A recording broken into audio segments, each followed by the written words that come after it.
Praise the Lord. Hallelujah. You're most welcome to the covenant of the day. God is good. கர்த்தர் நல்லவர்.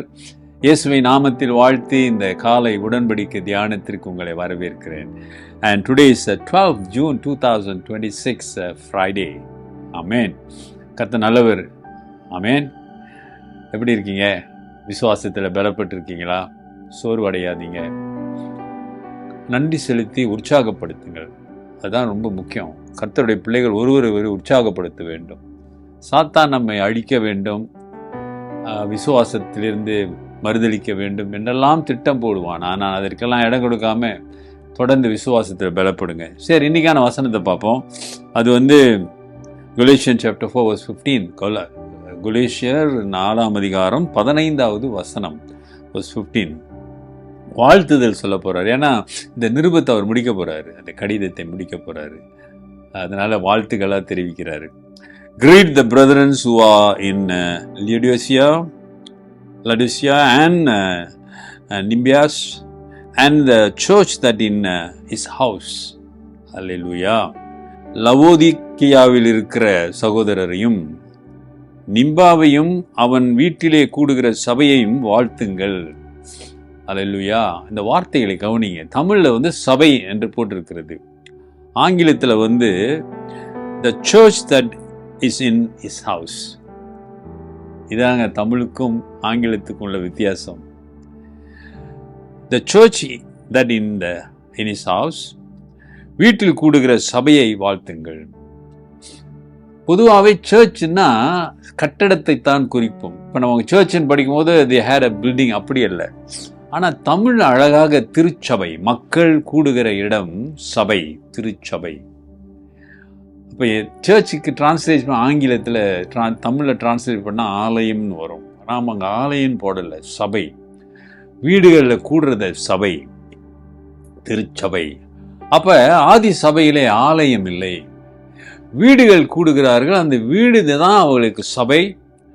அந்த வீட்டைத்தான் ஆலயம் என்று சொல்லுகிறார்கள்.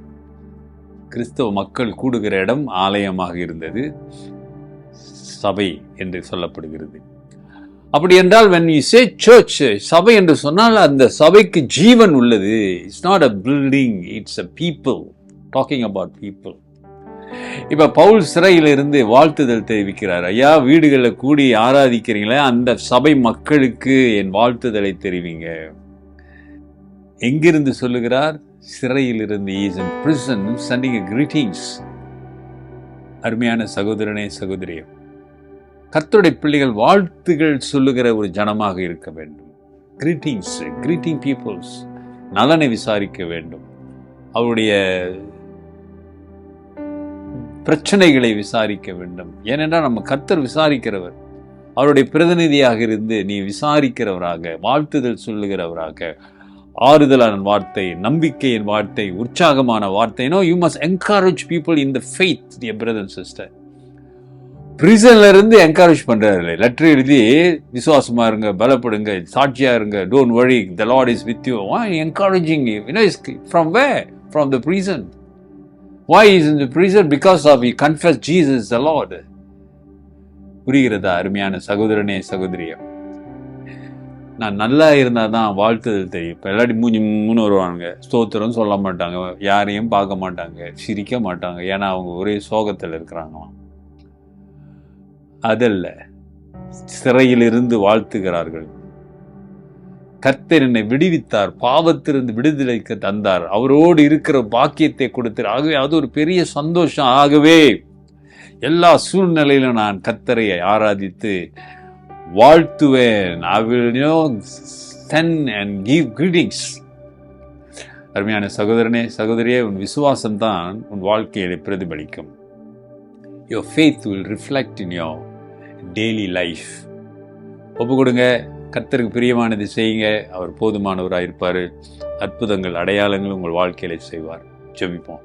நல்ல ஆண்டவரே, இந்த காலை வேளைக்காக நன்றியோடு துதிக்கிறோம். இந்த புதிய நாளிலே ஆண்டவரே, உன் நாமத்தை மகிழ்ப்படுத்த உதவி செய்யுங்க. நாங்கள் வாழ்த்துதலை சொல்லுகிறவர்களாக, ஆசீர்வதிக்கிறவர்களாக, அக்கறை அன்புள்ளவர்களாக எங்களை தொடர்ந்து வழி நடத்துங்க. Help us to be greet one another and the passion, Lord, the love with the passion and caring one another, Lord. Thank you Lord for your word. ஆண்டவரே, உடைய வார்த்தையின் மூலம் உடைய பிள்ளைகளை பலப்படுத்தி அவர் வாழ்க்கையிலே தொடர்ந்து அற்புதங்களையும் அடையாளங்களையும் செய்யுங்க, வழி நடத்துங்க. இயேசுவின் நாமத்தில் பிதாவே, ஆமேன்.